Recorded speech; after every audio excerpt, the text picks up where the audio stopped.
Hi friends, welcome to the பர்மாஸ் kitchen. இன்றைக்கி நம்ம எறா குழம்பு வித் கத்திரிக்காய் எப்படி செய்யலான்னு பார்க்கலாம்.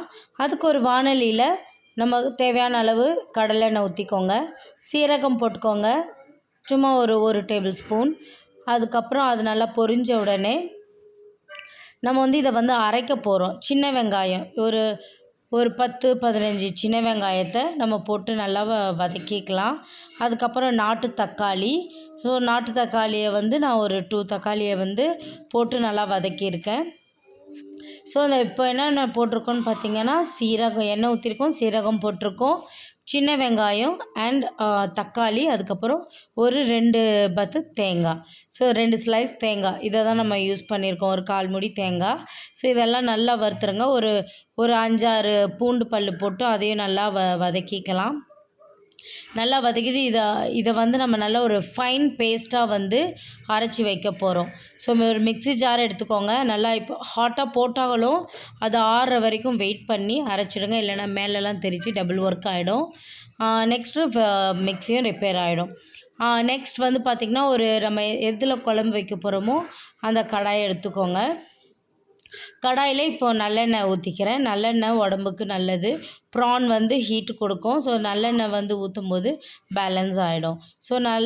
நல்லா எண்ணெய் காஞ்சிருச்சு. நெக்ஸ்ட் வெந்தயம் போட்டுக்கலாம். வெந்தயம் ரொம்ப கருகிடக்கூடாது, கருகிச்சுன்னா கசப்பு வந்துடும் குழம்புல. அதே மாதிரி அகெயின் நான் சின்ன வெங்காயம் தான் எடுத்திருக்கேன். ஒரு 20 வெங்காயத்தை கட் பண்ணி வச்சுருக்கேன், 20 சின்ன வெங்காயத்தை. அது நம்ம எவ்வளோ வேணுமோ நம்ம அந்த குழம்புக்கு ஏற்ற மாதிரி வெங்காயத்தை நம்ம கூட்டி குறைச்சி எடுத்துக்கலாம். நல்லா வெங்காயம் வதங்கின உடனே, சின்ன வெங்காயம் வதங்கின உடனே நம்ம அதில் ஒரு பூண்டு, கருவேப்பிலை நம்ம ஆட் பண்ணியிருக்கோம். ஏன் இவ்வளோ பூண்டுன்னு நினைக்காதீங்க, நம்ம ப்ரானுக்கு வாய்வுலாம் வரும். இந்த எந்த அளவுக்கு நம்ம பூண்டெல்லாம் யூஸ் பண்ணுறோமோ அந்த வாய்வு ப்ராப்ளம்லாம் இருக்காது. ஒன்லி டேஸ்டி ஃபுட்டு மட்டும் இருக்கும். அகெயின் நாட்டு தக்காளியை ஒரு பெரிய தக்காளியை நல்லா ஸ்லைஸ் பண்ணி அதையும் இதில் சேர்த்துக்கிட்டாச்சு. நல்லா பொறுமையாக நல்லா ஃப்ரை பண்ணிக்கலாம். தக்காளி, வெங்காயம் எல்லாம் நல்லா மிக்ஸ் ஆகிற அளவுக்கு நல்லா வதக்கி எடுத்துக்கலாம். நெக்ஸ்ட் பார்த்திங்கன்னா, இப்போ நம்ம கத்திரிக்காய் யூஸ் பண்ணுறோம். கத்திரிக்காய் ரொம்ப பிடிக்குன்றதுக்காக நான் கத்திரிக்காய் கொஞ்சம் நிறைய போட்டிருக்கேன். அட் த சேம் டைம் 2-3 எடுத்து வச்சோம், அதுவும் வேஸ்ட்டாக போயிடும்ன்றதுக்காக நான் குழம்புல போட்டுட்டேன். நீங்கள் இவ்வளோ போடணும்னு அவசியம் கிடையாது. இவ்வளோ போட்டால் கொஞ்சம் நல்லாவும் இருக்காது. கொஞ்சம் ஒரு 3 கத்திரிக்காய் போதும். அதுக்கப்புறம் வீட்டில் அரைச்ச மிளகாத்தூள். அது நம்ம காரத்துக்கு தேவை எவ்வளவோ. இப்போ நான் 4 டேபிள் ஸ்பூன் ஆட் பண்ணியிருக்கேன். இந்த மிளகாத்தூள்லே பார்த்திங்கன்னா, மிளகாத்தூள், தனியாத்தூள், சீரகத்தூள், சோம்புத்தூள், மஞ்சள், கருவேப்பிலை எல்லாமே இதில் இருக்கும். நெக்ஸ்ட் நம்ம மிக்ஸியில் வதக்கி அரைச்சி வச்சுருக்கோம் இல்லையா, நல்லா ஃபைன் பேஸ்ட்டாக. அந்த சின்ன வெங்காயம், தக்காளி, பூண்டு, சீரகம் இது எல்லாத்தையும் பார்த்திங்கன்னா நல்ல ஃபைன் பேஸ்ட்டாக அரைச்சி அதையும் இந்த மிக்சரில் நம்ம போட்டுடலாம். என்னென்ன போட்டிருக்கோன்னு பார்த்திங்கன்னா, அந்த ஆஃப்டர் கத்திரிக்காய் போட்ட பிறகு போட்டுக்கலாம். இந்த கத்திரிக்காய் 2 கத்திரிக்காய் அண்ட் 2 உருளைக்கிழங்கு போட்டால் இந்த குழம்புக்கு ரொம்ப டேஸ்டியாக இருக்கும். இந்த எறா குழம்புக்கு உருளைக்கிழங்கு நல்ல டேஸ்டி கொடுக்கும். உருளைக்கிழங்கு என்கிட்ட இல்லை, இன்றைக்கி காலியானதுனால நான் அதை ஆட் பண்ணலை. நீங்கள் இதில் போட்டுக்கோங்க, ரொம்ப டேஸ்டியாக இருக்கும் எறா குழம்புக்கு. நம்ம நல்லா சுத்தமாக ஒரு 4 to 5 டைம்ஸ் நல்லா வாஷ் பண்ணி வச்சுருக்கிற நான் அந்த எறாவை எடுத்து அந்த இதில் போட்டுக்கலாம். போட்டுட்டு நல்லா மிக்ஸ் பண்ணிக்கோங்க.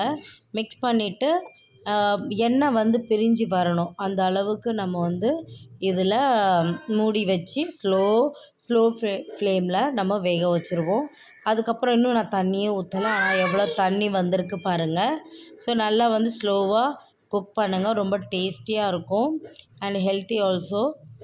நெக்ஸ்ட் பார்த்திங்கன்னா, இன்னும் ஒன்ஸ் அகெயின் சொல்கிறேன், உருளைக்கிழங்கு போட மறக்காதீங்க, ரொம்ப டேஸ்டியாக இருக்கும். குழந்தைங்களுக்குலாம் உருளைக்கிழங்குலாம் ரொம்ப ஸ்கின் டோன் நல்லா பிரைட்னஸ் கொடுக்கும், உடம்புக்கும் நல்லது.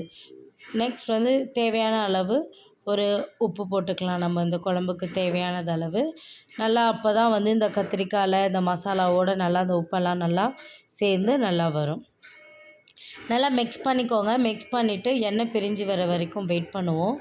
அகெயின் மூடி வச்சு திறந்து பாருங்கள். ஓரத்துலலாம் எண்ணெய் பிரிஞ்சு வந்துருச்சு. நம்ம இப்போ வரைக்கும் எந்த தண்ணியும் குழம்புக்கு ஆட் பண்ணலை.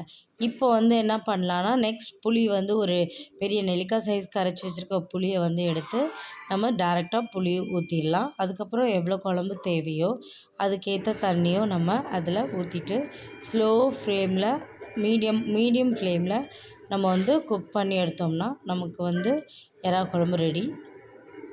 நல்லா டேஸ்டியாக இருக்கும். இதுக்கு வந்து இட்லி, ரைஸ், தோசை எல்லாத்துக்குமே நல்லது. கத்திரிக்காய் வந்துருச்சான்னு செக் பண்ணுங்கள். ப்ரான்ஸ் வந்து ரொம்ப ஓவர் குக் ஆகக்கூடாது. ஸோ அதனால் வந்து ரொம்ப நேரம் குழம்ப வந்து கொதிக்க விடக்கூடாது.